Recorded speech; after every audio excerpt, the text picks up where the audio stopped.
Zoe Lister-Jones, you were back this year for a second season of Life in Pieces as Jen. How is it to start shooting again, season 2 after the summer hiatus? Oh, it's always fun to come back to a show, and it's a rarity to get a second season. So I think we were all pretty psyched to get to, spend another year hanging out with people that we really love and exploring new storylines, and it was a blast. And having had one full season, 22 episodes under your belt, was it easy, for the cast and crew to pick up where you left off? Was it just kind of like, riding a bike? Yeah, it was pretty easy. I think it was kind of like riding a bike. I mean, I think that once you do 22 episodes, that character is kind of in your bones. So taking a few months off doesn't shake things up too much. At the end of season 1, the audience learned that Jen was pregnant again. She had given birth in the pilot episode originally, but then in the second season premiere, it was actually revealed that she miscarried this pregnancy. What were your thoughts when you found out that was the direction the story was going in? Well, I personally was shocked. I had no idea that that's the direction the story was going in. But I do think it's important to bring awareness to miscarriage and the sort of stigma that surrounds it, and how painful it can be for women and their partners who are going through that sort of loss.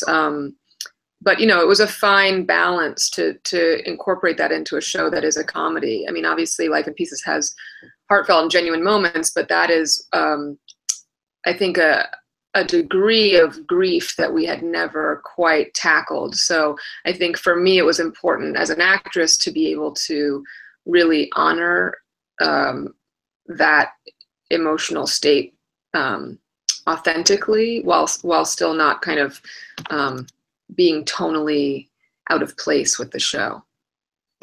And the scene where it's revealed the family is planning to throw her sort of like a baby shower.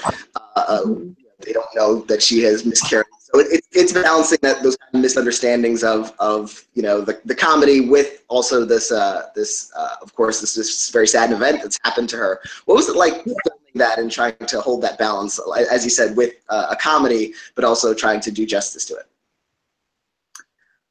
It was really difficult. I'm going to be honest. It was, I think that I'm an actress who really does go and sort of live in that emotional space in order to be able to portray it.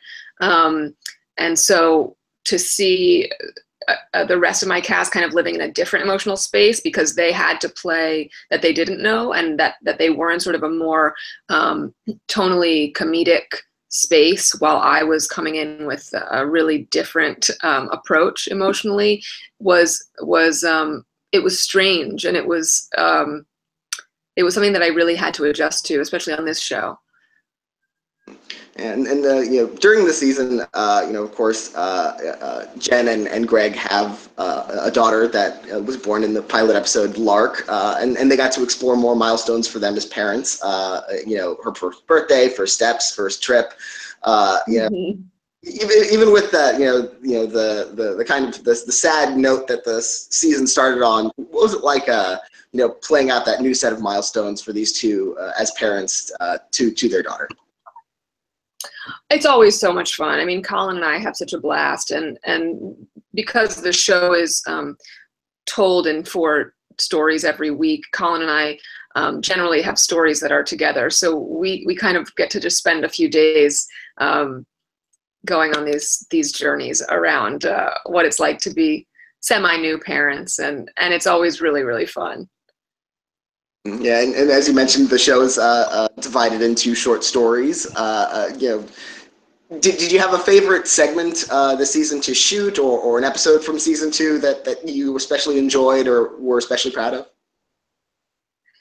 I really loved the episode where Jen decides to try meditation, because I think that is, I'm not a mother, but all of my friends who are mothers, it is so difficult to find time alone, and I also am someone who has tried to meditate, and it's really, really hard to not be distracted by all of the things in our lives that distract us, primarily technology. So I loved that Jen was kind of using meditation as an excuse to just like get some me time and play really stupid video games on her phone. And then she also welcomed a number of interesting and impressive guest stars. You know, and one of those was for the Valentine's Day episode. You had Molly Shannon as chef cooking you and Jen and Greg dinner. You know, she's such a larger than life comic presence, and she certainly is in that episode. What was it like to shoot that short story with her? Oh, it was so funny. We couldn't stop laughing. I mean, I've known Molly actually since I was 16.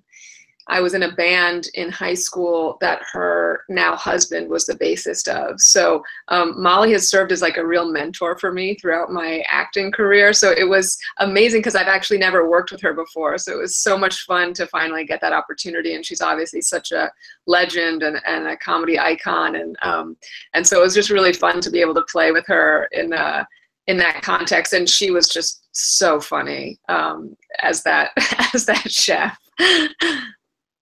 Yeah, and you know, Life in Pieces is coming back for a third season. Gratefully, you mentioned second seasons are rare. What was it like getting hearing the news about the pickup for season 3? So thrilling. I mean, it's rare to be able to enjoy going to work so much. I mean, we all really genuinely do love spending time together and love working together, and have formed really close friendships, and the crew is so incredible. And so to be able to call that like a job is an amazing thing. And you know, to have like a steady gig as an actor is so rare. So I think to get a season 3, we're all just like so not only relieved, but excited that we could continue on this journey together. Is there anything that you're especially looking forward to, or areas you hope to explore with Jen, either as a parent or in her personal life or in her work life, that you'd love to see explored more? Yeah, I think the sort of balance of being a working mother is something that's really interesting, and I would love to explore more with her. I think we explored it more in the first season and then kind of didn't go there as much in the second season. And I think it is something that so many women relate to, especially now that Greg is kind of the at-home dad, what that does to the sort of gender dynamic and how it shifts things in a relationship. I think it would be awesome to explore. You've had this second season of Life in Pieces, of course, but this year is also a big year for you because you're coming out with your directorial debut, Band-Aid, in June, which is about a couple that turn their fight into songs. What was the inspiration for that film? Well, I had been interested in exploring the ways in which long-term couples fight for a long time, because I think it's such an indication of the way that they also love, and I also have always loved music, and I've always loved making music, and so it was sort of the intersection of those two interests that landed at exploring the ways that a couple might fight through songs. Yeah, and you wrote, directed, and starred in the film. How did that work around your schedule with Life in Pieces? Was it shot entirely during the show's summer hiatus? When did you have time to put together the script? Yeah, I wrote the script, I guess, in the spring before our first season of Life in Pieces. So it was around the time that we were shooting the pilot. And then during that first season, I was kind of putting it together. And my producer, Natalia Anderson, is also a producer on Life in Pieces. So I asked if she wanted to come on board, and she said yes. And so, we kind of used my trailer as a pre-production office for the last few months there. But yeah, I mean, I think I brought it to her in January or February. of 2016, and then we started shooting in June of 2016. So it was a fairly quick timeline for getting a movie off the ground. But yeah, most of the bulk of the work was done during my hiatus. And then I edited, I was editing kind of during the first couple months of our season 2. You know, the good news about you know, Life in Pieces is that since it's divided into segments, you know, you maybe only have like a 4-minute or like a 6-minute, like, you know, short story to shoot for that week's episode. Did that help with the you know, being able to work on the film in your downtime? Totally, yeah. I mean, the schedule is a dream because you know, it isn't all that consuming, and when we are working, we're generally working consistently, whereas on other shows, you know, there's a lot of like sitting and waiting for your scene to come up, and so yeah, so I'm very lucky that way. I think we all are, but it does allow for time for other projects if that's something that you know, the cast is interested in pursuing, which obviously I was. You mentioned it was a fairly quick turnaround, you know, to get the film up and running and to start filming it, and you assembled an impressive ensemble cast for it. You know, Adam Pally is your husband, also Fred Armisen, Retta, Jesse Williams, Hannah Simone, to name a few. What was the process like of assembling such a group of actors like that in that kind of crunch time, you know, short period? Well, luckily, most of them were my friends, so I was just calling them up and seeing if they were available and interested, and they were, and that was just like a happy sort of accident, maybe, but it was relatively painless to get the cast on board, which was really amazing, and I think helped expedite the process, because I think once you do have a great cast, it's like it excites all the other moving pieces of what it is to get a film made. So yeah, it was really just calling upon my personal relationships. I mean, Fred and I knew each other through mutual friends. We had actually never met, so that was the sort of only person that I didn't really know that well.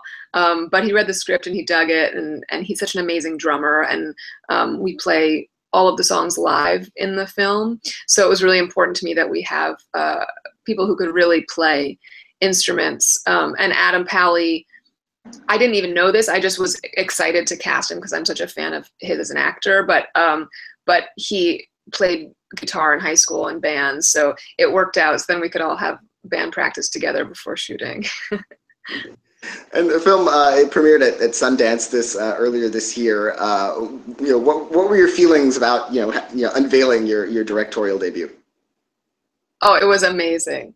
I mean, I've only been to Sundance once, and that was, I think, in 2008 with a film that I had only acted in. So to go there in this context with a film that I had written and directed and starred in, and to have it premiere in competition was such an honor. And we had our premiere at the Eccles Theater, which is kind of the holy grail of the Sundance theaters. It holds 1,200 people, and it was just a really magical day and a magical way to unveil it for an audience for the first time. And then we had a party that night, and Adam and Fred and I played a live set, which was the first time we'd ever played like for real in front of an audience. Like we had played in the movie, but this was it was definitely, we popped our cherries, and it was terrifying, but it was awesome.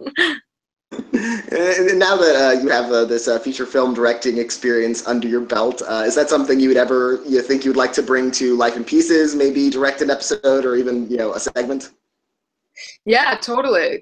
I mean, I'm interested in directing many different formats in my future. So if Life in Pieces is one of them, that would be really fun. But yeah, I mean, TV in general, I think, is such an exciting space right now. And so I think there are so many opportunities. And I think more and more, I think that the opportunities for female directors, I hope are growing, because I think that there has been a little bit more attention placed on the underrepresentation of women in that position. So yeah, I'm hoping to have many more opportunities to direct. You know, it's interesting. Your Life in Pieces co-star Colin Hanks, who you share most of your scenes with, as your husband Greg. You know, he's also directed films, and he also appears in Band-Aid as well. Yeah. Since both of you have experience in front of and behind the camera, do you think that influences or will influence going forward? You know, how you work together as actors? Yeah, we're just going to be directing each other nonstop. No, you know, I think that both Colin and I do come to acting with different tools in our belt because we've directed. And I think that when you are behind the camera, especially when you're using the sort of administrative part of your brain that is required as a director, it does also allow for you to have a lot of awareness of just like the production elements of a set that I think is also helpful. Maybe not for the creative process, but just for like getting through a day and knowing kind of what what shots are needed and all of the things that I think can just make a day more efficient as an actor. So I think that we do bring that to the set, but yeah, I haven't yet noticed too much of a shift in the way that we work as actors since we've directed. And you know, directing is such a different kind of expression, you know, of the art form than acting is, of course. You know, how does that, you know, your creative process, like how is it different, you know, coming to a project as a director versus coming to something as an actor, like wearing a completely different hat, or you know, in this case of the film, you're wearing both hats at the same time. Yeah. Well, as an actor, I mean, you know, actors get to kind of just like show up and have a lot of people do things for them, which is awesome.